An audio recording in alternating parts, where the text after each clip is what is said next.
Elle a un radar pour quand je commence à filmer les vidéos. Je sais pas si elle reconnaît le bruit de la caméra, mais elle arrive toujours là. Coucou tout le monde, j'espère que vous allez bien et bienvenue dans un nouveau vlog lecture qui va être pas mal orienté vers la romance. On est au mois de février, ça ne surprendra personne, mais par contre, j'ai décidé d'ajouter un petit élément pour rendre ce vlog encore plus fun. J'ai décidé en fait de mettre à l'essai 4 autrices de romance que j'ai déjà testées par le passé et auxquelles j'ai déjà mis des 4,5 ou des 5 sur 5 et de voir si j'arrive à renouveler cette expérience avec d'autres de leurs titres. J'en ai prévu 4. Vous pourrez peut-être en deviner certaines si vous regardez régulièrement mes vidéos parce que je suis très sélective dans ce que je lis en romance, mais j'en ai trouvé 4 que j'ai déjà lues par le passé, que j'ai déjà adoré. Ne regardez pas trop, c'est mon étagère romance, que ça vous donne pas trop d'indices. Et donc j'ai fait ma petite sélection pour ce vlog que je vous présenterai au fur et à mesure pour garder un petit peu de suspense.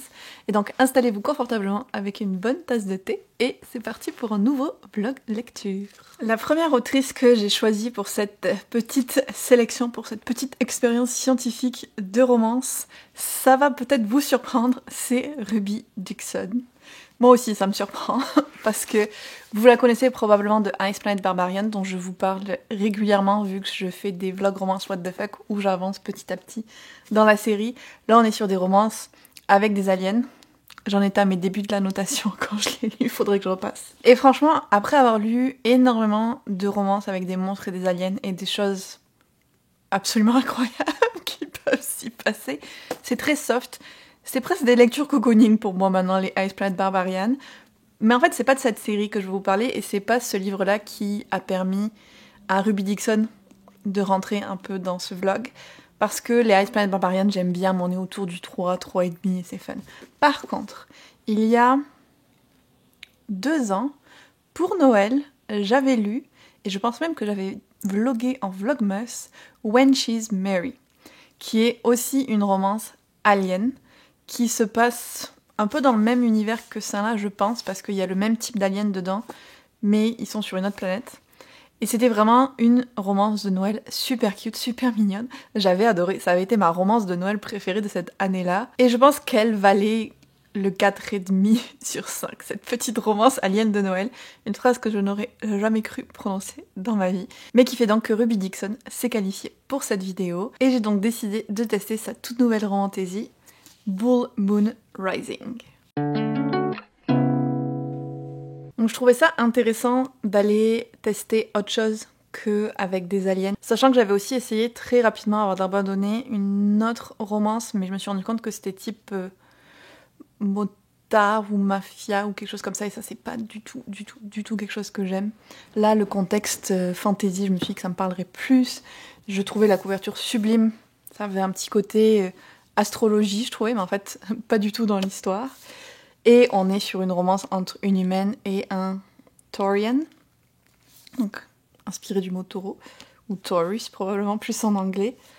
Un petit minotaure. Donc on est toujours quand même dans les romances un petit peu what the fuck entre une humaine et une créature d'une autre espèce. Et on le voit vraiment bien là. Alors je vous avoue que ça m'a fait me poser des questions sur genre, est-ce qu'ils vont s'embrasser ? Est-ce que c'est comme embrasser une vache ? Ça m'a mis un visuel dans la tête et je me suis dit ok, arrête, tu réfléchis trop Elise pour ce genre de livre. Et j'ai déjà lu quelques chapitres de ce livre et pour le moment je passe un bon moment, même si je trouve que l'héroïne est un petit peu trop innocente et privilégiée, mais elle est écrite comme ça et c'est fait pour.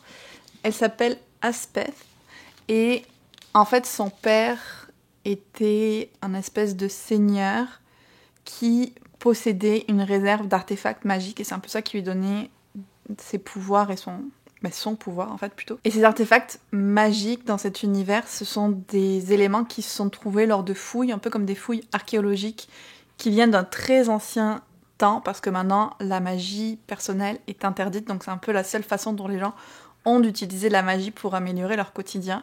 Sauf que le père d'Aspeth, il a tout perdu au jeu en faisant des paris et tout ça, donc ils sont complètement ruinés. Ça reste un secret parce que si les autres familles de nobles s'en rendent compte, ils risquent comme de venir les tuer ou les envahir ou quelque chose comme ça. Et Aspeth, ce qu'elle trouve comme solution, c'est de s'engager dans la guilde des Je vais traduire ça par artificier. Non, ça fait feu d'artifice. Artefactier.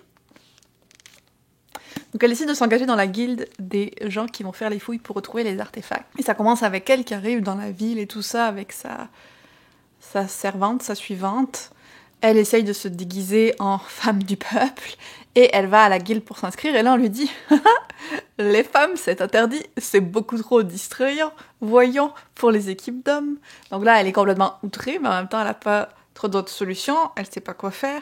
Et on se rend vraiment compte de son innocence par rapport à comment le monde fonctionne, ce qui peut être un peu frustrant, mais en même temps tu te dis elle a toujours vécu cette vie un petit peu sheltered, privilégiée sur le domaine de son père et tout. Ce qui est intéressant aussi d'ailleurs, en passant, c'est que c'est un personnage qui a 30 ans, ce que je trouve fun d'avoir des personnages un peu plus vieux, le vieux étant entre gros guillemets, on s'entend, dans ce type de livre. Donc elle est un petit peu dans la merde, et la seule solution qui va se présenter à elle par un concours de circonstances pour devenir une apprentie quand même dans cette guilde, c'est d'avoir un chaperon, quelqu'un qui se porte garant pour elle. Et ça va arriver en se mariant avec Hawk, le taurien, qui est là. Parce que du coup, il va pouvoir un peu comme la surveiller, ou en tout cas, c'est ça, être son chaperon sur les lieux de fouille.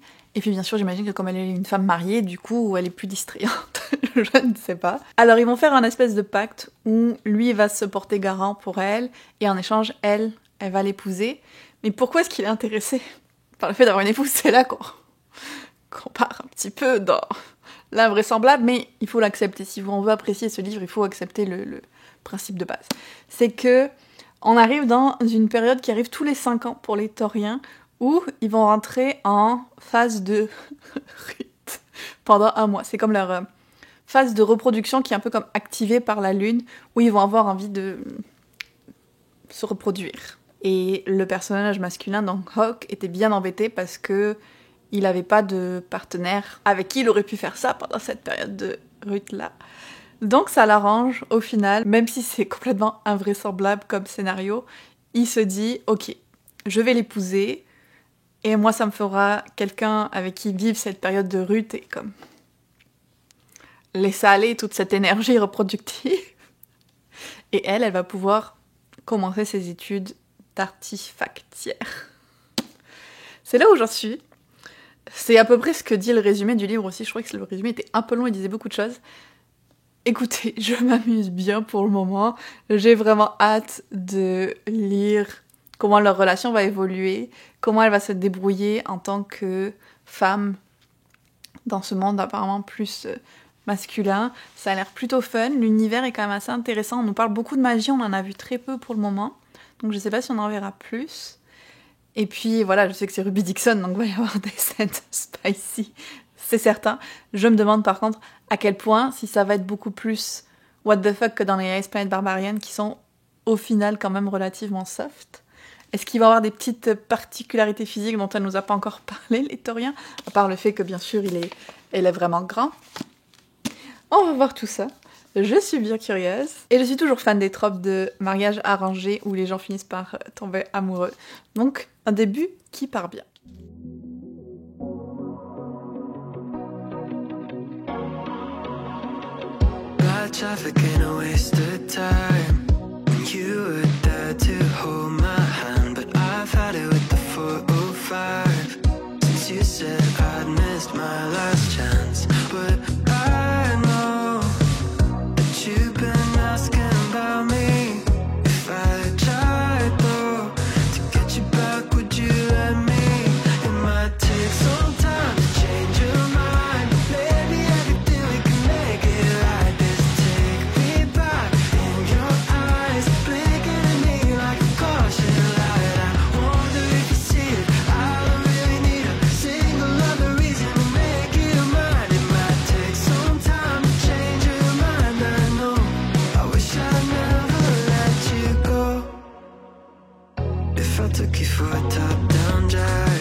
my bag, would you let me? Oh, it might take some time to change your mind. Maybe everything we can make it right. Just take me back in your eyes, blinking at me like a caution light. I wonder if you see it. I don't really need a single other reason to make you mine. It might take some time to change your mind. I know. I wish I never let you go.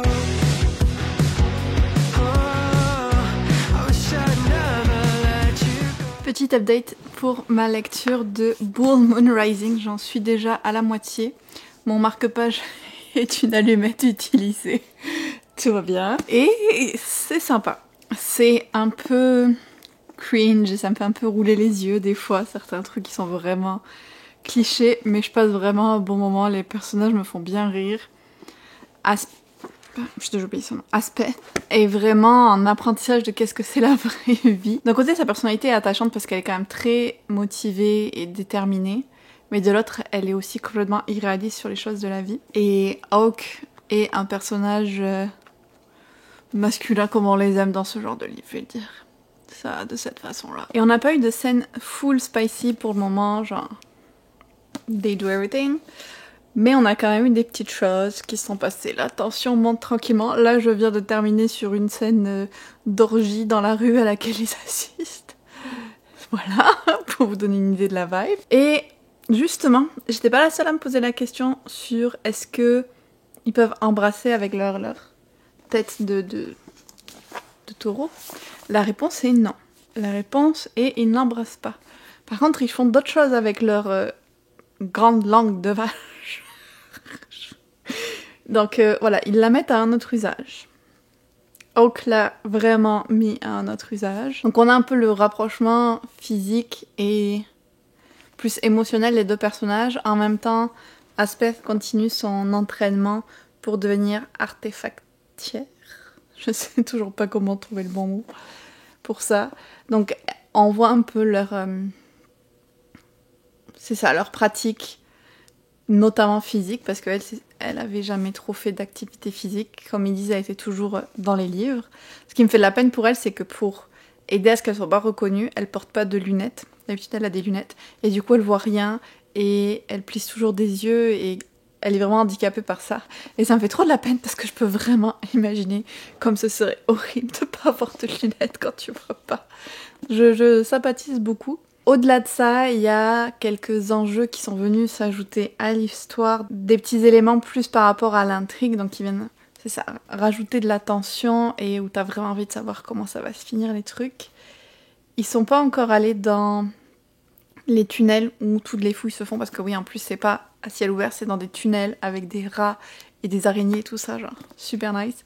Ils y sont pas allés encore, donc j'espère qu'on va arriver à cette partie-là, je suis curieuse de voir. Et l'autre point qui fait un peu monter la tension, c'est que Aspeth, du coup, elle cache qui elle est vraiment, parce que niveau politique et tout, genre, ce serait risqué pour elle, mais plus elle cache qui elle est, plus elle a d'opportunités de le révéler, et elle le fait pas, plus elle s'enfonce dans le mensonge, plus on sait que les conséquences vont être graves pour elle, et à quel point Hawk va se sentir trahi, et même à quel point son apprentissage pourrait être mis en péril. Donc il y a quand même plusieurs éléments intéressants au-delà de la romance. Comme je vous disais, il y a plusieurs trucs qui m'ont aussi fait rouler les yeux par contre, notamment quand Hawk explique cette histoire de période de rut où il va pas pouvoir se retenir, c'est vraiment en mode oui, je vais perdre tout contrôle de moi, je sais pas si je pourrais m'arrêter, ça va être intense et tout. Et c'est comme une manière un peu d'excuser certaines choses ou certaines scènes clichés de romance. Je sais pas si vous voyez ce que je veux dire. Ah oui, je vais te dire, il a un nœud. Il a un nœud, bien sûr, comme les loups-garous, comme les histoires de Megaverse, comme dans Bride. En plus de l'équipement normal, il a un nœud. Je m'y attendais pas. Vous vous souvenez, au début, je vous ai dit, on va voir s'ils ont des particularités physiques. Voilà. Heureusement, il ne sort que pendant cette période de rut, le reste du temps, il en a pas. Mais j'étais un petit peu surprise. On va pas se mentir. La bonne surprise, en tout cas que j'espère, c'est que contrairement aux Ice Planet Barbarian, là, ils ont parlé de moyens de contraception et de choses pour pas qu'elle tombe enceinte. Donc, j'espère vraiment que ça va pas finir comme ça, parce que c'est un des trucs que je trouvais dommage dans la série d'Ice Planet Barbarian, c'est que c'est vraiment concentré sur le fait que les femmes tombent enceintes.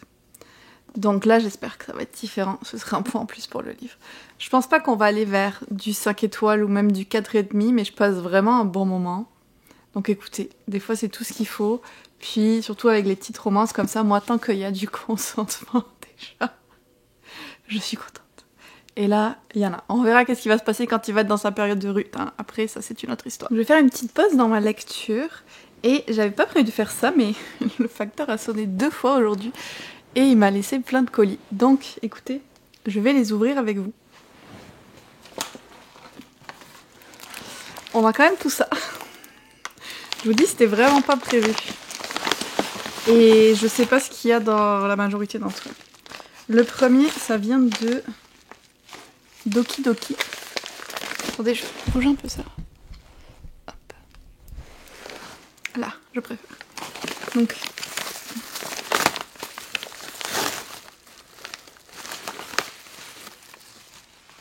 Oh, je l'ai pas demandé. Mon chien pour la vie. Une ode à l'amitié canine à la place des chiens dans notre vie. C'est rigolo. Alors je vous avoue que moi je suis plutôt team chat. Dites-moi en commentaire, vous êtes plutôt chien, chat, les deux. Ah mais c'est hyper triste en plus. À travers 5 petites histoires différentes, l'autrice nous fait revivre toutes les émotions qu'il est possible de traverser lors de la perte d'un petit chien qu'on a aimé. Oh bah là, oh bah... c'est vraiment triste. Je sais pas d'où vient celui-là, mais il vient aussi de France. Oh oui! C'est vrai!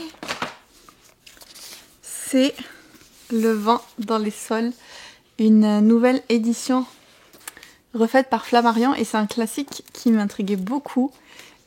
Je sais pas ce qu'il y a cette année, mais j'ai l'impression que j'ai plein de livres dans ma pile à lire qui arrivent récemment, qui sont autour de la nature. Je prépare peut-être ma pile de printemps sans m'en rendre compte. Avec un joli petit marque-page, parce qu'ils ont aussi fait Les 4 filles du Docteur March. Génial. Celui-là, oh, c'est un colis d'une de mes Patreons. Il y a un livre.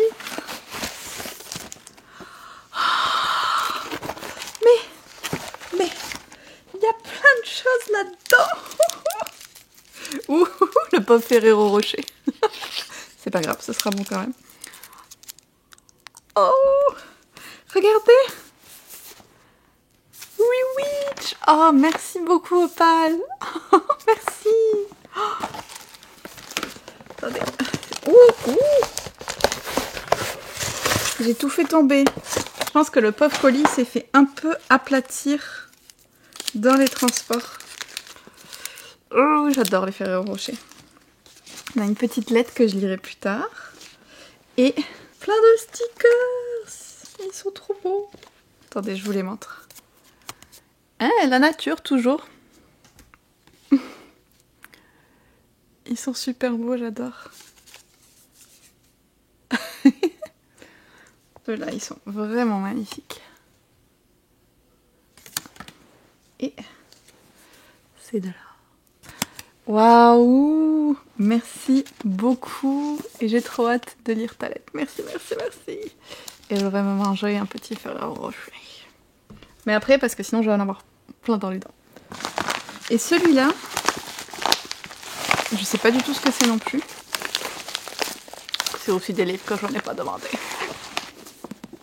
Donc il y a Powerless de Lauren Roberts, qui m'intrigue un petit peu quand même. Je sais pas si vous l'avez lu, mais je l'ai vu énormément passer l'an dernier. Vraiment beaucoup, beaucoup. Donc je suis presque tentée. Mais en même temps, chat échaudé, craint l'eau froide. Les romans TikTok, j'ai toujours un peu peur. Et puis on a un nouveau tome des Revelstock de Julie Quinn. Voilà pour les petits unboxings. Je vais aller lire la lettre et je reprendrai ma lecture de Bull Moon Rising un petit peu plus tard.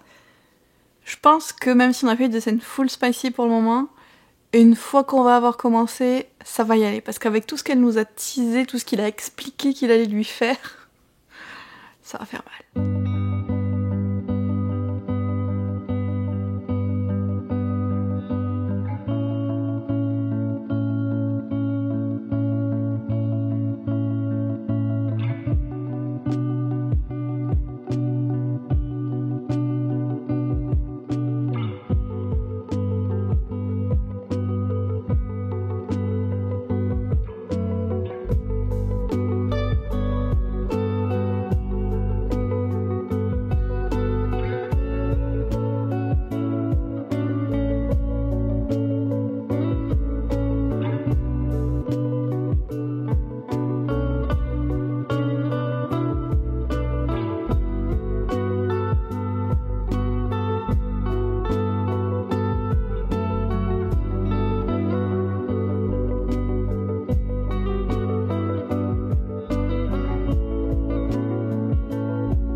petit moment update de ce vlog puisque j'ai fini Bull Moon Rising. Ce n'est pas un 5 étoiles, ce n'est même pas un 4 étoiles, je pense que c'est du 3. Alors je veux bien partir dans des trucs un peu what the fuck, avec des minotaures. Je veux bien qu'il y ait un univers fantasy avec ces artefacts magiques que tu vas creuser dans les tunnels pour retrouver. Je veux bien qu'il y ait un petit peu une intrigue autour du personnage d'Aspect. Je veux bien. Mais quand tu nous teases tout le livre, qu'il va y avoir la Conquest Moon avec un Ruth du personnage du Minotaure qui va plus tenir et tout ça, puis que ça le règle en 10 pages, j'ai comme, mais là, tu nous as fait tenir tout le livre pour ça, et puis au final, ça passe super vite. J'étais déçue. À côté de ça, elle nous fait durer presque autant de pages une seule scène d'une certaine pratique sexuelle, on va dire, qu'elle étale en longueur, puis quand on arrive au cœur du sujet, ça a été expédié super vite. J'étais déçue, c'était ça l'anticipation du livre.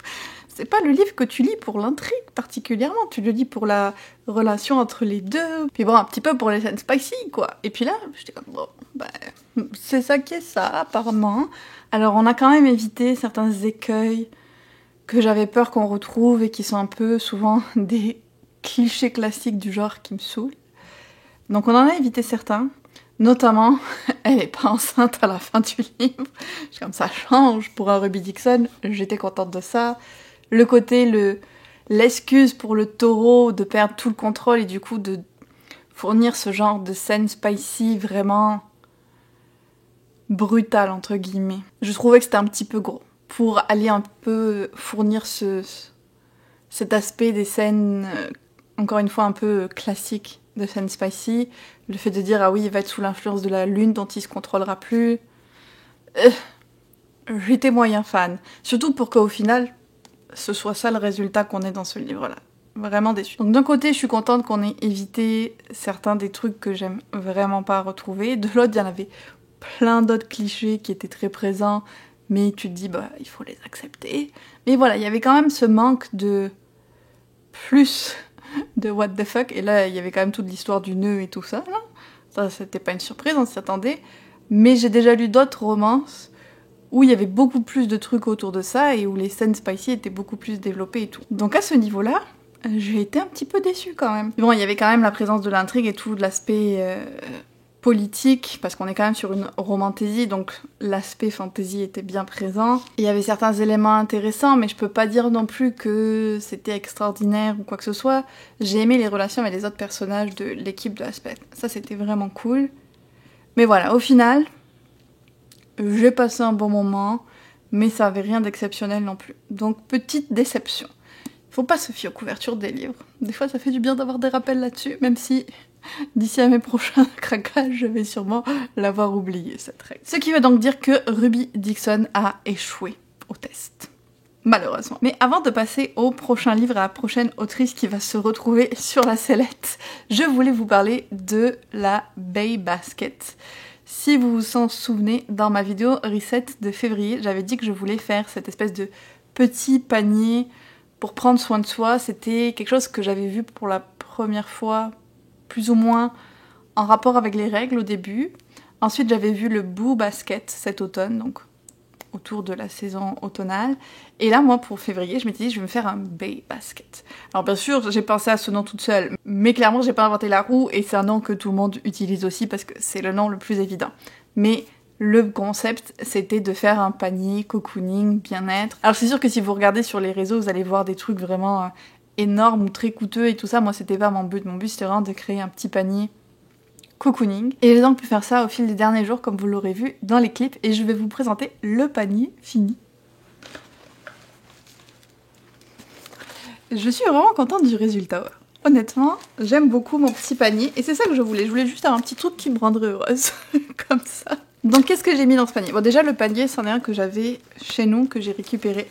J'y ai mis un Ice Planet Barbarian. Alors là, ça fait très répétition parce que c'est encore du Ruby Dixon. C'est une coïncidence complète. Que j'ai pris avec la carte cadeau que Yoann m'avait offert dans mon calendrier de l'Avent. Donc c'est le tout nouveau qui est sorti, qui sera peut-être dans un prochain vlog romance what the fuck. J'y ai mis des petits masques pour faire un petit spa maison. Donc un pour les yeux, un pour le visage. de petits chocolats, bien évidemment. Ma tasse en forme de cœur que j'adore, que je m'étais achetée cet été sur l'île du Prince-Édouard en prévision que je voudrais l'utiliser au mois de février puis au printemps. Donc voilà. J'ai mis un thé aussi que j'ai redécouvert, que j'avais oublié, qui sent super bon, qui est très... je pense que c'est grenade.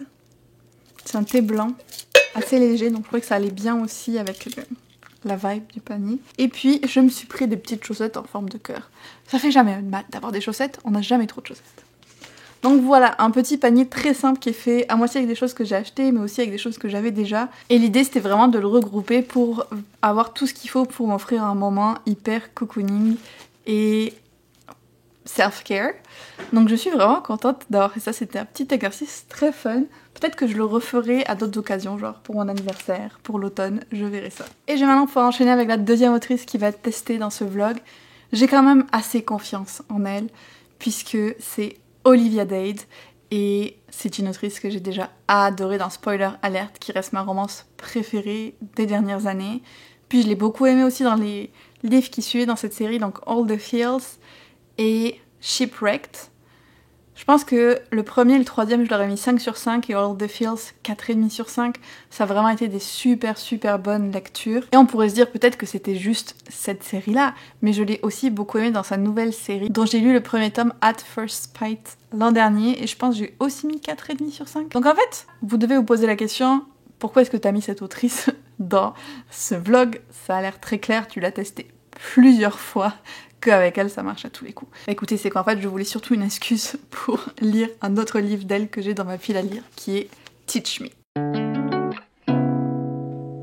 Vu qu'on dit jamais 203, ce sera l'occasion de tester dans une troisième série si cette autrice, je l'aime toujours autant. Et là il y a quand même un petit enjeu, c'est que ce livre-là, elle l'a écrit avant les autres et il a été auto-publié, donc peut-être que j'aimerais moins parce que ça va être une des premières choses qu'elle a écrites. Il y a quand même un peu de suspense là-dessus aussi. Et on est sur une romance sur le lieu de travail. Je sais pas si c'est une sous-catégorie ou pas, mais entre deux professeurs dans une école en fait. Je pense que j'ai lu une seule autre romance qui se passait un peu dans un type de contexte de professeur, donc avec des élèves et tout, et c'était une de Lucy Score. J'arrive pas à me souvenir du titre, mais je vous mettrai la couverture là. Et c'était entre deux qui étaient des entraîneurs sportifs. Mais c'est la seule que j'ai lue dans ce type de romance, donc je suis bien curieuse de découvrir ça aussi. Puis honnêtement, peu m'importe le contexte, c'est du Olivia Dade, je veux le lire. Donc j'ai commencé et je vous ferai une petite update plus tard.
Me revoilà, hier on s'est vraiment régalé aux glissades. J'ai découvert, bon, au-delà des glissades qu'on a fait qui étaient fun, j'ai découvert qu'en fait il y a des espèces de parcs d'attractions de glissade, comme il y a des parcs de montagnes russes ou des aquaparks et tout ça. Il y a des trucs avec des glissades dans la neige et plein de variations qu'elle existe. Je savais pas du tout que c'était quelque chose qui se faisait, mais apparemment il y en a au Québec. Donc on a bien envie d'en faire maintenant avec Johan. Et au-delà de ça qui était chouette et de la journée qu'on a passée en extérieur, qui était très cool, on a vraiment une belle journée. On est revenu, je me suis endormie. devant la télé, j'étais crevée. Au-delà de ça, j'ai bien avancé dans Teach Me et je me suis forcée à m'arrêter hier soir parce que sinon je pense que je l'aurais lu en entier. J'en suis à la moitié à peu près et je me régale, j'aime trop. Au début, j'étais pas sûre parce que le contexte scolaire, voilà, c'est pas nécessairement quelque chose qui m'attire ou qui me rappelle de bons souvenirs, mais j'aime vraiment les personnages, beaucoup. Et l'écriture d'Olivia Dade, première chose que j'aimais, bon toujours, elle, ces personnages féminins, ce sont des femmes qui sont grosses, ça change toujours bien, et j'aime la manière dont elle les représente aussi, parce que c'est pas toujours représenté d'une façon qui me plaît. Mais ce que j'aime aussi, c'est que ces personnages sont plus vieux. Là, ils sont tous les deux, genre, début, milieu de la quarantaine quand même. Le personnage masculin, Martin, il a même une fille qui est adolescente. Donc ça change aussi des romances où on est dans la tranche autour des 25 ans, et c'est plutôt agréable. Souvent aussi, ces personnages féminins n'ont pas d'enfants, donc forcément, ça me parle aussi, et ne souhaitent pas en avoir. Et donc là, maintenant je comprends mieux le contexte de classe. Rose, qui est professeur d'histoire, et Martin est aussi professeur d'histoire, mais il y en a un qui fait l'histoire du monde, et l'autre l'histoire des États-Unis. Et en fait, l'arrivée de Martin, ça a fait qu'elle a perdu certaines des classes dont elle avait la charge, ce qui peut avoir un impact sur ses élèves, et ce qui a un impact sur elle. En plus de ça, elle doit partager sa classe avec lui et tout, donc ça lui a demandé pas mal d'adaptation. Et lui, il arrive là plein de bonne volonté, donc elle peut pas vraiment lui en vouloir, c'est pas sa faute à lui, mais disons qu'ils partent pas sous les meilleurs auspices. Elle a un peu quand même de rancœur et tout, mais au final, il est vraiment super gentil, donc elle reste pas fâchée contre lui longtemps. Elle va même le trouver pas mal et lui proposer quand même relativement rapidement s'il veut aller en date avec elle. Sauf que Martin, il sort d'un mariage, il est séparé depuis plus d'1 an, qui a pas mal miné sa confiance en lui. Et du coup, c'est intéressant que ce soit le personnage masculin qui pense comme ça, mais il est comme « Oh non, elle va vite me trouver pas intéressant, et elle va se tanner de moi et tout, et puis elle va me quitter très rapidement, c'est sûr. » Donc il lui dit non. Il se crame tout seul. Et puis juste après, il regrette, et il y a plusieurs mois qui passent et tout, où ils sont un peu amis, ils se parlent un petit peu. Et là, j'en arrive à un point au milieu du livre où peut-être qu'il va avoir une nouvelle chance d'avancer leur relation. Donc les deux traînent quelques traumatismes ou expériences difficiles de vie qu'on apprend petit à petit à connaître, qu'ils se partagent ou pas. Donc je trouve que c'est des personnages qui sont vraiment intéressants à suivre, qui ont les deux à cœur leurs élèves aussi. Et c'est un autre aspect du livre que j'aime bien, c'est que l'autrice a vraiment un souci de parler de sujets sociétaux au sens large. Notamment, elle défend beaucoup l'éducation, l'importance des professeurs, tout en soulevant les problématiques qui peuvent se passer à l'école, les manques de financement et tout ça. Elle est très engagée à ce niveau-là, je trouve, dans le discours qu'elle propose, tout comme dans son souci de diversité, notamment au niveau de la transidentité, au niveau du féminisme aussi, du sexisme au travail. Tout ça, c'est vraiment plein de trucs dont elle parle aussi dans ce livre, et j'aime comment elle le fait, et je suis très contente qu'elle le fasse. Donc voilà, je me régale. Il n'y a pas encore eu de scène spicy du tout. J'attends de voir qu'est-ce que ça va donner. Mais j'ai vraiment hâte et je passe un super moment. Donc là, je vais aller faire une session tea time avec des amis. C'est notre petit rituel d'anniversaire. On est 4 et on le fait à chaque fois qu'il y a un de nos anniversaires. Et quand je reviendrai, je vais pouvoir le continuer et probablement le finir.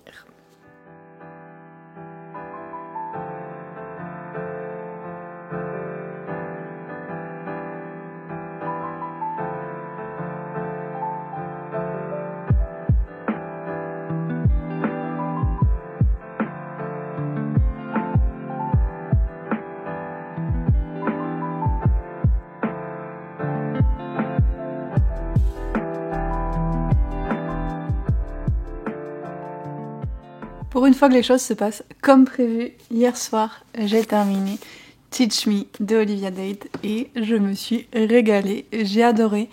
Malheureusement, on n'est pas sur un coup de cœur 5 étoiles, mais on est sur du... Allez, je vais être très pointilleuse, 4.25. J'ai beaucoup aimé l'histoire, les personnages, les différents thèmes et enjeux abordés. J'aurais aimé que ce soit un petit peu plus long, parce qu'au final, il fait 260 pages, donc ça reste quand même assez court. J'en aurais bien voulu un petit peu plus, notamment au niveau des scènes spicy. Je trouve que c'était quand même mieux ce qu'elle a fait dans ses livres d'après que dans celui-là. C'était quand même bien, mais elle a développé un petit peu ça par la suite d'une façon que j'ai appréciée. Donc forcément, quand je compare les deux, j'ai préféré les autres, donc je peux pas lui donner la note maximale. Mais j'ai quand même trouvé ça vraiment chouette. Pareil, c'était pas un coup de cœur peut-être parce que le contexte n'était pas nécessairement celui qui m'intéressait le plus, mais c'était une très chouette découverte. J'ai vraiment trouvé que la relation entre les personnages faisait plus mature, même dans les raisons qui font que ça va moins bien à certains moments et tout ça, ils en discutent et tout. Il n'y a pas du tout une seule nanoseconde de miscommunication. Et ça, c'est très appréciable. Donc j'ai vraiment aimé de voir une romance qui avait une dynamique différente aussi. Et j'étais à deux doigts, au moment où j'ai fini celui-là, je suis comme, ok, ça y est, j'achète la suite. Puis je me suis dit, attends Elise, attends, tu as plein de livres dans ta palle, tu as plein d'autres romances à lire. Calme-toi, c'est les émotions qui parlent. Attends un peu. Et en effet, aujourd'hui je me suis calmée et je suis toujours en mode, oui, je veux les lire, je veux lire aussi sa série, elle a fait une série sur des bibliothécaires. Je veux lire tout ça, mais j'ai pas besoin de les acheter maintenant. On va se concentrer sur ce que j'ai déjà. En tout cas, très contente de l'avoir lu et de l'avoir aimé. Et ça solidifie quand même Olivia Dade comme une autrice en laquelle je peux avoir confiance pour les romances, parce qu'on est encore au-dessus du 4 sur 5. Donc, je considère qu'elle valide le test de ce vlog.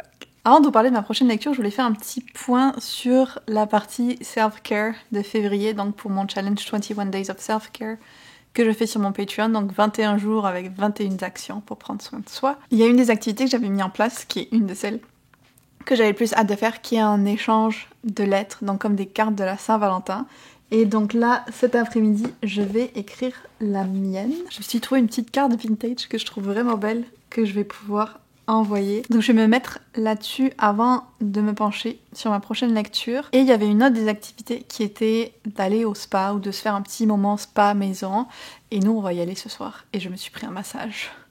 Et j'ai tellement hâte parce qu'avec tout le stress dernière semaine au travail, je sens que ça va me faire du bien. J'ai pris un massage, c'est la première fois que je prends ça, c'est vraiment tête, épaules et mains, donc vraiment le haut du corps. Donc je suis bien curieuse de tester parce que j'ai remarqué que je m'en rends pas compte, mais en fait c'est une zone qui est très contractée.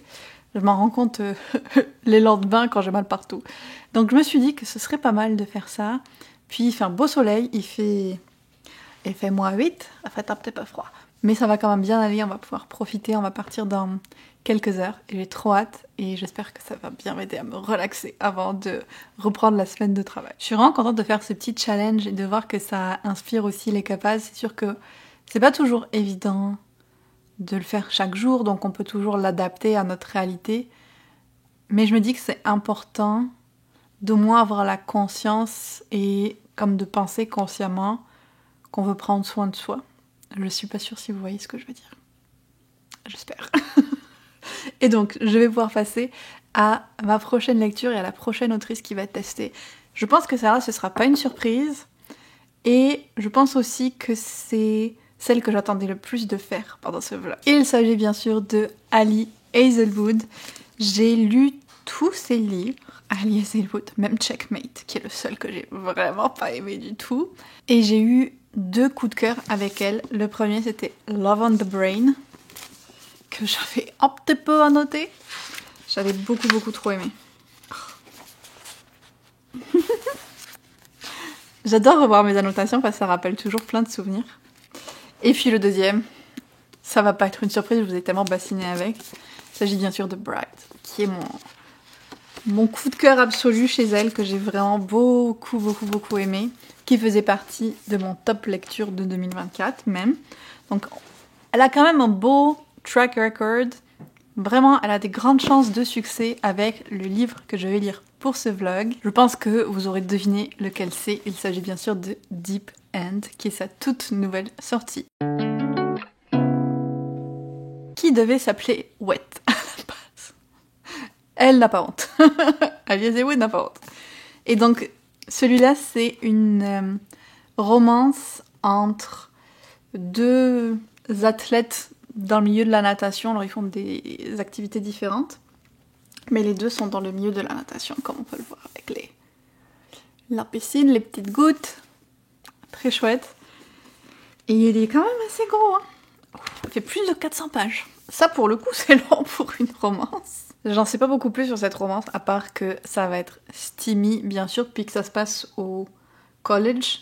Je pense à un niveau universitaire. Mais Alice Elwood, maintenant, c'est automatique. Dès qu'elle sort un nouveau livre, je l'achète. L'an dernier, j'avais lu Bride et Not in Love, qui n'a pas encore été traduit en français, qui est très spicy aussi pour le coup. Je vous avais donné mon avis en vlog. Et donc là, c'était une évidence pour moi de lire cette nouveauté. Et c'est aussi une des autrices pour lesquelles je lis très rapidement ces nouveaux livres quand ils sortent. Et ça, c'est bien. J'aime quand je laisse pas traîner mes livres dans ma palle. En plus de ça, celui-là, je lis aussi en audio grâce à Libro. Donc je pense que je vais écouter et lire en même temps parce que je vais probablement vouloir l'annoter. J'ai très hâte de me lancer, même si avant ça, je vais m'occuper de ma petite lettre et je vous reprendrai pour faire une update plus tard.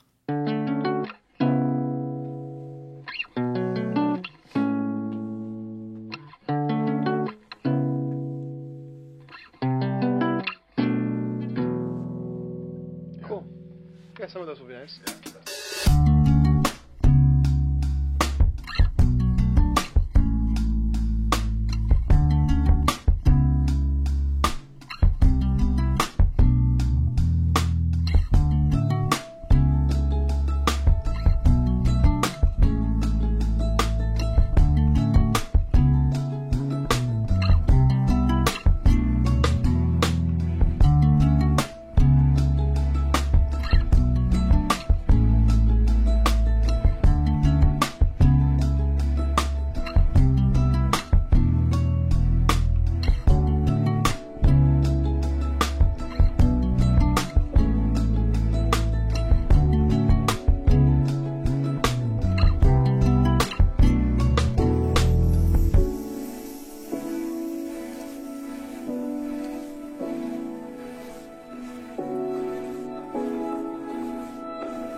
Bon matin. Enfin, je dis ça. Je sais pas quelle heure il est pour vous, au moment où vous verrez ce vlog. Aujourd'hui, on a notre première vraie grosse tempête de neige à Montréal. Et mon programme, ça va être pas mal, je pense, de passer la journée à lire au maximum. Je suis très contente, je vais pouvoir m'installer, regarder la neige tomber avec mon thé et avancer dans Deep End. Hier, j'en ai lu une centaine de pages, un petit peu plus. Et d'un côté, j'ai pas nécessairement vu les pages passer, c'était très facile à lire. Et de l'autre, je suis comme, il m'en reste encore beaucoup. Il est vraiment gros ce livre pour une romance. Moi, les romances en principe, 350 pages maximum, c'est très bien. Et je vous dis ça alors que le dernier que j'ai lu, je vous disais qu'il était trop court. J'en ai conscience. Mais lui, il faisait moins de 300 pages. Je demande juste un petit peu d'équilibre. Donc là, 440 pages, j'étais comme, bon, pourquoi ? On va voir. Peut-être parce que on est arrivé à 140 pages et il n'y a pas encore eu de scène spicy au-delà d'un baiser. Honnêtement, le début de ce livre, j'ai été doublement surprise. Et je me suis même dit, est-ce que tu aurais vraiment dû commencer à l'annoter, Élise ? Parce que je me suis lâchée niveau annotation. J'ai vraiment écrit dedans et tout. Et puis, est-ce que c'était vraiment une bonne idée ? Parce que si ça se trouve, tu vas pas vouloir le garder après. Ça, c'est la première chose que je me suis dite. Et la deuxième, c'est... Mais c'est quoi ce début ? C'est très très inhabituel. Alors après, j'en ai discuté avec des amis qui l'ont lu et fini. Et ça m'a un petit peu rassurée qu'il y avait quand même des chances que j'aime. Je dois dire que cette romance commence vraiment d'une façon que j'ai jamais vue et que je trouve très originale. Je vais essayer de l'expliquer simplement mais clairement. On a Scarlett qui est une athlète plongeuse professionnelle qui fait des championnats et tout ça. Et on a Lucas qui est d'origine suédoise et qui, lui, est un nageur qui a déjà gagné des championnats olympiques. Alors, je ne suis pas claire s'il a gagné ceux des adultes ou les Jeux olympiques plus jeunesse. Ça existe, je crois. Junior, je sais pas. Mais il a déjà gagné des Jeux olympiques, donc il est très très bon à la nage. Et ils sont tous les deux aussi étudiants à Stanford. Ils se sont côtoyés, mais sans trop se parler nécessairement. Mais par contre, Lucas sort avec l'amie la plus proche de Scarlett, Penelope Penn. Et ça fait des années qu'ils sortent ensemble. Ça a un peu été leur seule relation. Ils sortent ensemble depuis qu'ils ont 15 ans. Penn, elle dit c'est l'homme de sa vie et tout ça. Donc on commence le livre avec celui qu'on sait qui va être le héros de l'histoire, qui sort avec la quasi meilleure amie de l'héroïne. Là, t'es un peu comme étrange. Et puis, à un moment, Penn va révéler que Lucas, il a comme des envies sexuelles, des petits kinks qu'elle ne partage pas. Et qu'elle est en réflexion pour rompre leur relation, parce que lui, d'un côté, il a ça qu'elle peut pas satisfaire. Et elle, de son côté, elle a envie de tester, sortir avec d'autres personnes, parce qu'elle est sortie qu'avec lui, et donc elle a envie d'explorer un petit peu, de s'amuser et de profiter de sa jeunesse. C'est comme ça qu'elle le dit. Et donc ils vont décider de rompre, au final. En tout cas, elle va décider de rompre, parce que lui, il était d'accord pour renoncer à, on va dire, cette partie-là de sa sexualité, qu'ils restent ensemble. Il était d'accord avec ça, mais elle est comme, non, on va rompre. Et en parallèle de tout ça, Scarlett avait des discussions avec Penn sur justement ce côté kink. Elle lui disait que elle connaissait ça parce qu'elle partageait ça et qu'elle aussi, elle avait été dans une relation où l'autre était pas nécessairement intéressée, donc elle voulait un peu lui partager son expérience. Et de là, Penn va proposer, lors d'une soirée où elle est bourrée, que Scarlett et Lucas pourraient se mettre ensemble, vu qu'ils ont l'air d'aimer les mêmes choses. En tout cas, sexuellement, pas forcément dans une relation boyfriend-girlfriend, mais au moins friends with benefits. Et au final, petit à petit, alors qu'au début, ils ont comme rigolé parce qu'elle était bourrée quand elle a dit sa peine, ils vont se dire « Oh, ce n'est peut-être pas une mauvaise idée ». Et apparemment, les deux sont extrêmement compatibles dans ce qu'ils veulent à ce niveau-là. Parce qu'ils sont tous les deux branchés BDSM, ce qui peut inclure une large gamme de pratiques. Mais ils se rendent compte que eux, en particulier, ça fit à 100%. Qu'est-ce que elle veut, qu'est-ce que lui, il veut lui faire, ça fit à 100%. C'est tout ça qui se passe en 100 pages. C'est peut-être pour ça que le livre est aussi long. Et je vous raconte ça pour que vous compreniez le contexte et pour que vous compreniez mes réactions. Je pense pas que ce soit nécessairement des gros spoilers. En même temps, dans les romans, c'est compliqué qu'il y ait des spoilers. Donc je suis désolée si l'explication était longue. J'espère qu'elle était compréhensible. Mais c'était pour vous dire que, voilà, je trouvais que le début était très original. Qu'on ait le personnage principal masculin qui soit déjà dans la relation avec l'ami de l'héroïne, la façon dont ils rompent et tout ça, je trouvais que c'était vraiment hyper original. Et j'aime beaucoup la manière dont c'est amené par Ali Hazelwood, que ce soit les kinks, que ce soit pourquoi ils décident d'arrêter leur relation, que ce soit la nouvelle qui va se mettre en place, genre, c'est très clair et respectueux de l'autre personne et tout ça, et j'aime beaucoup. Puis, Ali Hazelwood évite même le cliché de Penn va découvrir qu'ils font ça ensemble et tout, et elle va être choquée, parce que Scarlett a très clairement dit à Lucas qu'elle voulait le dire à Penelope qu'ils allaient mettre ça en place parce que c'était quand même son amie. Elle voulait pas que ça heurte leur relation, et lui il a dit oui, t'inquiète pas, je vais lui en parler. J'espère vraiment qu'il va le faire, c'est tout. Mais j'ai trouvé que c'était bien qu'on évite un peu les clichés de miscommunication ou de choses qui peuvent créer du drama. La seule chose qui m'inquiète maintenant et que je prévois qu'il pourrait arriver, c'est que Lucas et Penelope, c'était un peu un couple phare dans le milieu de la natation à Stanford et tout ça. Et donc elle a dit à personne qu'ils avaient rompu.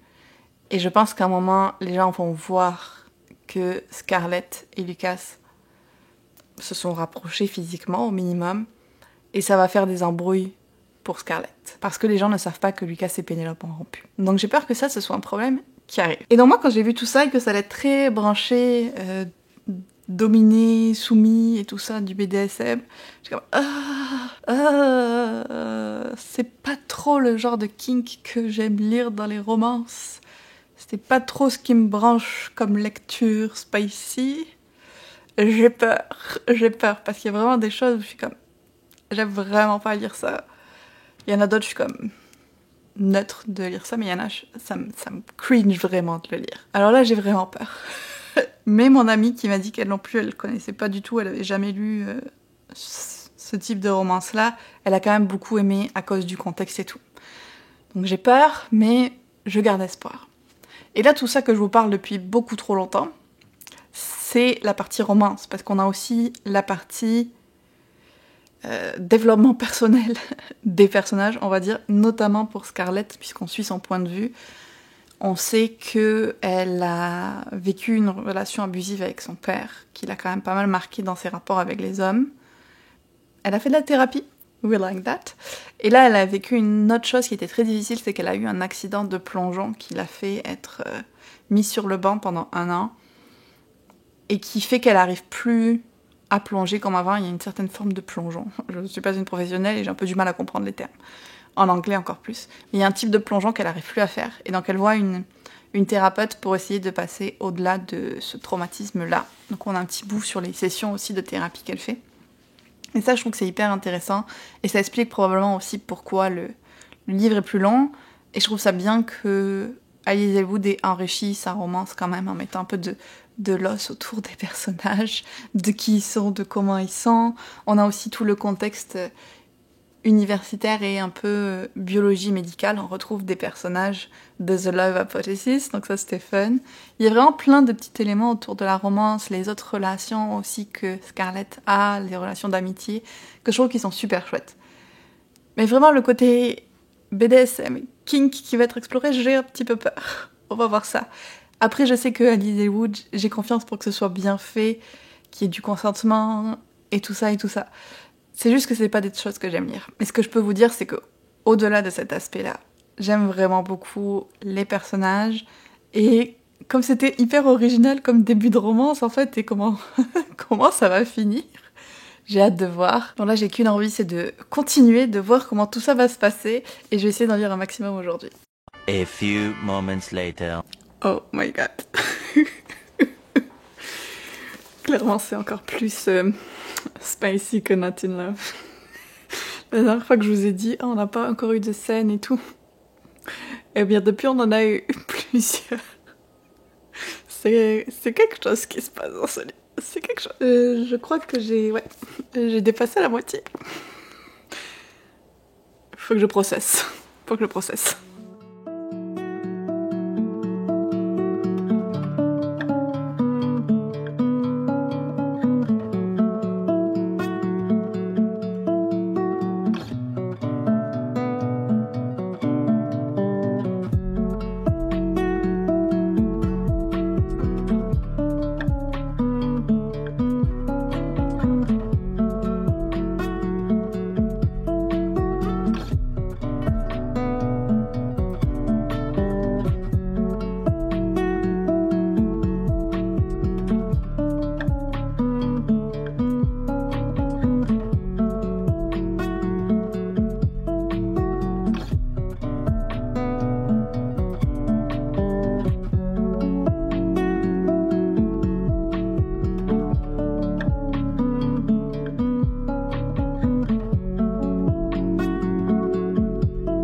je vous fais cette update finale du vlog, non pas du fauteuil, parce que il y a Freya et je voulais pas la déranger, la pauvre.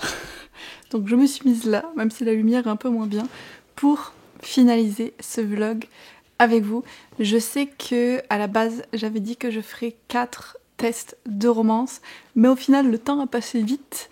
J'ai déjà beaucoup filmé pour ce vlog, donc je me suis dit que j'allais m'arrêter à 3 livres. Surtout qu'aujourd'hui c'est la Saint-Valentin et j'ai prévu une journée plutôt relax. Je peux pas me mettre de la pression pour finir vite une autre romance. Je prends sur moi et j'applique le treat yourself. Donc je vais m'arrêter sur le Ali Hazelwood que comme prévu j'ai complètement dévoré hier en une journée. J'ai pas arrêté de lire et ça faisait vraiment du bien. Ça faisait longtemps que j'avais pas autant lu et j'ai beaucoup aimé. Mais ce n'est pas un coup de cœur ou un 5 étoiles. Je pense que ce serait plus du 4 sur 5 pour moi celui-là. C'est peut-être un de ceux que j'ai moins aimé dans ces récents, malheureusement. Et je pense que ça repose beaucoup sur l'aspect kink, BDSM qui me parlait pas trop. Et même le milieu de la natation olympique ou de compétition et du plongeon de compétition aussi. C'était moins quelque chose qui me parlait. Mais bon, même en vous disant que c'est un de ceux que j'ai moins aimé, je mets quand même un 4 sur 5 parce qu'il y a plein de choses que j'ai aimées aussi, notamment au niveau de la relation entre les personnages, comment est-ce qu'ils évoluent individuellement, surtout pour Scarlett, parce qu'on n'est pas dans la tête de Lucas, donc comment est-ce que Scarlett évolue, comment est-ce que leur relation évolue, tout ça c'était vraiment chouette. Bon non Freya, je suis désolée, je vais te bouger, j'aime vraiment pas la lumière.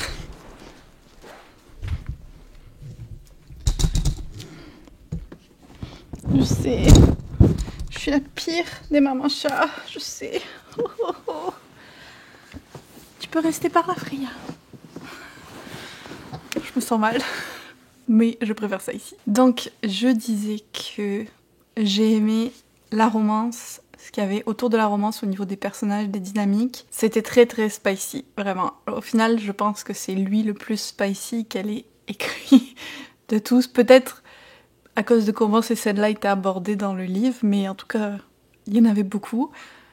Une chose que je reproche quand même, et je reproche à ce livre-là, et à son livre Not in Love, et à plein d'autres autrices de romance, qui veulent explorer autre chose que, on va dire, le classique. Et je mets vraiment des gros guillemets sur classique, dans les relations intimes.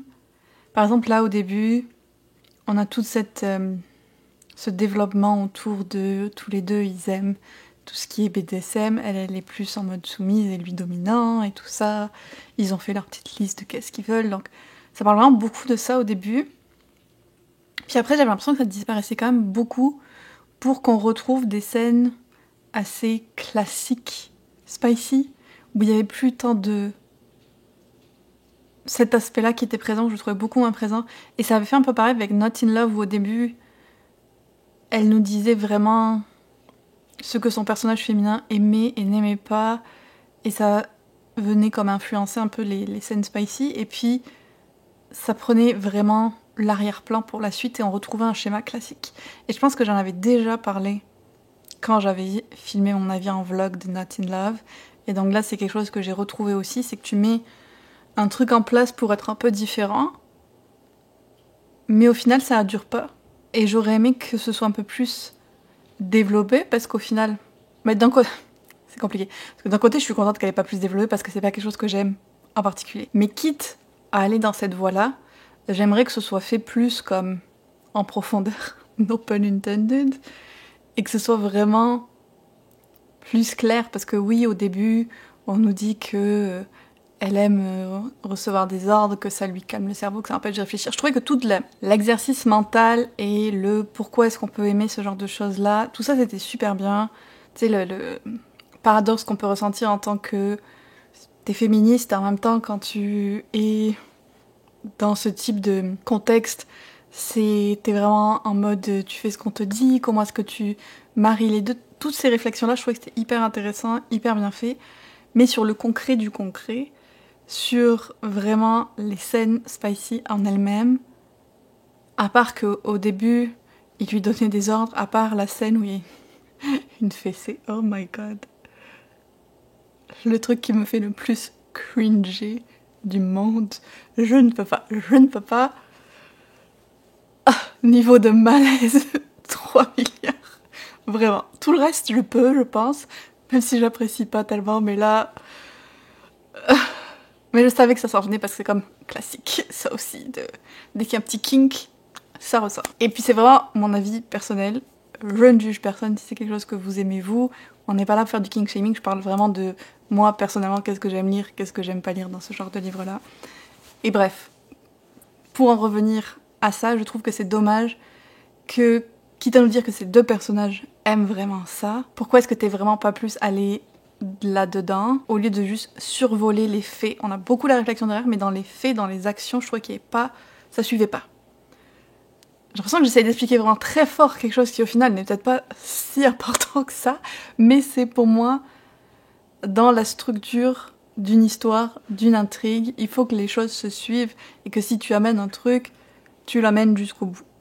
Et ça me manquait un petit peu là-dedans, même si elle écrit toujours très bien les scènes spicy, mais à la fin ça aurait pu être n'importe quoi. Et pas pour dire que les personnes qui aiment le BDSM vont forcément avoir que ce type-là d'interaction. Il y a comme le vanilla sex aussi, comme il dit dans le livre. Mais je sais pas, je trouve que c'était amener une idée, commencer à faire des petites choses avec, à s'amuser avec, et puis au final elle était pas assez aboutie. Voilà, aboutie, c'est ça le mot que je cherche. Donc il y avait ça, qui m'a un peu déçue, comme je vous disais, pas dans le sens que je voulais lire ces scènes-là, mais dans le sens que si tu te prêtes à l'exercice, fais-le jusqu'au bout. Mais j'ai passé un très bon moment quand même avec la lecture, j'ai aimé tous les échanges entre les personnages, comment Lucas va pousser Scarlett à se remettre en question un petit peu, comment est-ce que lui va devoir apprendre à lâcher prise, puis encore une fois on n'est pas dans sa tête, donc on sait pas tout ce qui se passe, à part que comme tous les personnages masculins de Ali Hazelwood, il tombe amoureux en premier et un simp complet. Ça, c'est du classique Ali Hazelwood. Ça, j'aime. Donc, j'étais contente de le retrouver là. Je serais pas contre rencontrer les frères de Lucas ou certains des autres personnages dans le monde athlétique qui passent rapidement. Il y avait de la bonne testostérone qui donnait envie dans ce livre-là. J'ai pas annoté autant que je pourrais annoter dans d'autres livres. J'ai surtout mis des commentaires. J'ai pas vraiment... surligné ou quoi, comme j'ai pu le faire avec d'autres livres de Ali Hazelwood. Il n'y a pas tant de phrases que ça qui m'ont marqué, je pense, sauf une ou deux. Mais voilà, encore une fois, je parle depuis beaucoup trop longtemps de ce livre, vous devez en avoir marre. Pour conclure, je dirais juste que si vous aimez Ali Hazelwood et vraiment le type de romance qu'elle écrit, il y a de grandes chances que vous aimez celui-là aussi. Mais si vous n'avez pas aimé les autres, tentez pas celui-là. On reste vraiment sur le même cliché, le même mix, il y a quand même toujours une importance du milieu biologique, scientifique là-dedans, de toute la partie universitaire, académique. Elle a une certaine façon d'écrire ses personnages, elle a une certaine écriture. Moi j'aime beaucoup, ça me fait rire, je trouve ça léger et tout. Si c'est quelque chose que vous aimez aussi, allez-y. Si vous n'avez pas aimé les autres, arrêtez de vous forcer. Vous allez être déçus. Je dis ça parce que je vois des gens qui continuent à essayer tous ces nouveaux livres et qui à chaque fois disent j'aime pas, mais genre, si t'as pas aimé les 3, 4, 5 premiers, t'aimeras pas plus les nouveaux. Elle écrit des choses très similaires, sans que ce soit du copier-coller, mais tu sais que c'est du Ali Hazelwood quand tu lis. Voilà, j'ai assez discuté de ce livre-là. Est-ce qu'on va compter qu'elle valide le test? Allez, je vais dire oui. Je vais dire que pour valider le test, c'est à partir du 4 sur 5. Donc Olivia Dade a validé le test. Ali Hazelwood a validé le test. Ruby Dixon a échoué au test. Quand même, 2 sur 3, c'est bien. Ça me confirme que je lis des autrices de romance que j'aime. Dans ma liste, je pourrais aussi mettre Chloé Liese, d'ailleurs. Spoiler, c'était le 4e livre que j'avais prévu de lire pour ce vlog potentiellement. Je le ferai pas dans le vlog, mais je vais peut-être essayer de le lire pour moi quand même. Je mettrai aussi Emily Henry et Abby Jiménez, même si pour moi, leurs livres vont au-delà de la romance et vont beaucoup plus explorer d'autres thèmes. Et je pense que ça fait le tour de vraiment mes autrices phares de romance. Je sais pas si vous aimeriez une vidéo où je vous les présente plus en détail, genre mes valeurs sûres de la romance. Ça pourrait être fun. Si jamais vous avez des autrices que vous aimez, dites-les moi en commentaire parce que je suis toujours à la recherche d'autres qui vont me plaire. Et il y en a beaucoup qui sont très populaires et que je n'aime pas. Si jamais vous avez des recommandations un peu dans les mêmes vibes, si vous aussi vous aimez ces autrices-là, dites-moi ça dans les commentaires. Aujourd'hui, je sais plus si je vous l'ai déjà dit, mais On est le 14 février, donc ce matin j'ai fait mes petites activités DIY de la Saint-Valentin, c'était plutôt chouette. Et maintenant pour le reste de la journée, je vais essayer de prendre ça relax. J'ai un rendez-vous chez l'ostéopathe dans pas trop longtemps. Je vais aller voir si je peux arriver à vendre certains livres en librairie d'occasion. Et après, je me concentre sur mon petit panier Baby Basket. Je vais me faire des masques, je vais me faire un petit thé et je vais lire. Peut-être lui, peut-être complètement autre chose, on va voir. Mais je pense quand même que je vais continuer dans la vibe romance. Et en ce moment, ça me va parfaitement comme type de lecture. J'espère en tout cas que ce vlog vous aura plu, que ça vous aura permis de passer un petit moment douceur pendant ce mois de février, cette période de Saint-Valentin. J'adorerais savoir en commentaire si vous célébrez ça, que ce soit en couple, avec des amis, en solo pour prendre soin de vous, ou si ça vous passe complètement au-dessus, si c'est une excuse pour lire des romances. Comme je le disais, vos recommandations en romance. Si vous êtes arrivé jusqu'au bout de la vidéo, tenez, on va faire un petit jeu. Vous allez me mettre un emoji selon le livre qui vous tente le plus. Donc on va dire un emoji nageur pour Deep End, un emoji stylo pour Teach Me et un emoji taureau pour Bull Moon Rising. Donc je verrai comme ça dans les commentaires quel livre vous tente le plus ou lequel vous aimeriez lire. Je pense que ce sera très drôle. Et j'ai une dernière petite surprise pour vous dans ce vlog, vu qu'on était vraiment en mode de cocooning, self-care, prendre soin de soi et tout ça. J'ai envie de vous faire un petit cadeau et d'offrir, comme j'avais fait dans les Vlogmas, 2 places au niveau Mug Doudou dans mon Patreon. Donc ça donne un accès pendant un mois gratuit si jamais c'est quelque chose qui vous intéresse de voir, si vous voulez tester, participer à une lecture commune avec nous et tout ça. Ce sera pour les 2 premières personnes qui cliqueront sur le lien. Et si jamais autrement ça vous tente de nous rejoindre, d'avoir accès à tous les avantages exclusifs et soutenir mon travail sur la chaîne, le lien sera aussi en barre d'infos. Et sur ce, je vous souhaite une très bonne journée, un très beau dimanche et je vous dis à bientôt dans une autre vidéo.